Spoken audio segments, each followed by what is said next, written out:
ওষুধের দাম বৃদ্ধির প্রতিবাদে কেন্দ্রীয় সরকারের বিরুদ্ধে তৃণমূল কংগ্রেসের সমাবেশ। মুখ্যমন্ত্রী মমতা বন্দ্যোপাধ্যায়ের নির্দেশে কেন্দ্রীয় সরকারের ওষুধের অত্যাধিক দামের বিরুদ্ধে প্রতিবাদ জানাচ্ছে গোটা রাজ্য। তাই আজ মুখ্যমন্ত্রী মমতা বন্দ্যোপাধ্যায়ের নির্দেশে ওষুধের দাম বৃদ্ধির প্রতিবাদে পাণ্ডবেশ্বরে রাস্তায় নেমেছে তৃণমূল কংগ্রেস।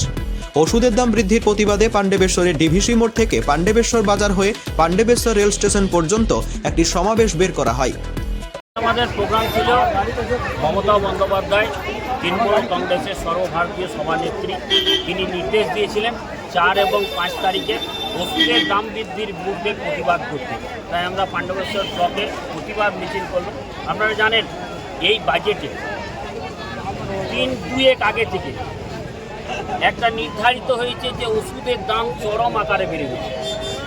যে কোনো ওষুধ, সে প্যারাসিটামল থেকে শুরু করে, সুগারের থেকে শুরু করে, প্রেশারের থেকে শুরু করে সমস্ত ওষুধের দাম 748টি ওষুধের দাম বেড়ে গেছে প্রচুর আকারে। তারই প্রতিবাদ স্বরূপ আমরা সারা পশ্চিমবাংলা জুড়ে মমতা বন্দ্যোপাধ্যায়ের নেতৃত্বে চলছে। আজকে আমরা পাণ্ডবেশ্বর ব্লকেও আমাদের বিধায়ক সাহেব এসেছিলেন, তারই নেতৃত্বে আমরা পাণ্ডবেশ্বর ব্লকে আজকে একটা মিছিল প্রতিবাদ মিছিল। এই আওয়াজ যেন দিল্লি অবধি গোজে, যেন সাধারণ মানুষরা বঞ্চিত না হয়। যা ওষুধের দাম, আপনারা জানেন যে একটা ওষুধের দাম বাড়া মানে একটা গরিব লোক যে দামে কিনবে, যারা চাকরিজীবী তারাও সেই দামে কিনবে, বড় লোক সেই দামে কিনবে।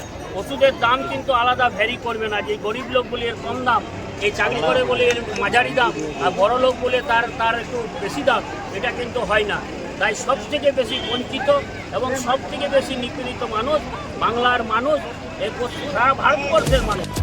এই সময় পাণ্ডবেশ্বর বিধানসভার বিধায়ক নরেন্দ্রনাথ চক্রবর্তী, পাণ্ডবেশ্বরের ব্লক সভাপতি কিরিটি মুখোপাধ্যায়, কেন্দ্রা অঞ্চল সভাপতি যমুনা ধীবর, আইএনটিটিউসির ব্লক চেয়ারম্যান রামচরিত্র পাসোয়ান, পঞ্চায়েত সমিতির সদস্য সন্তোষ পাসোয়ান, বহুলা গ্রাম পঞ্চায়েত উপপ্রধান বীর বাহাদুর সিং এবং তৃণমূল কংগ্রেসের সকল সদস্যরা উপস্থিত ছিলেন।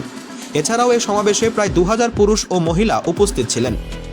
পাণ্ডবেশ্বর থেকে অনন্ত রুইদাসের রিপোর্ট, অ্যাক্টিভ ভয়েস বাংলা।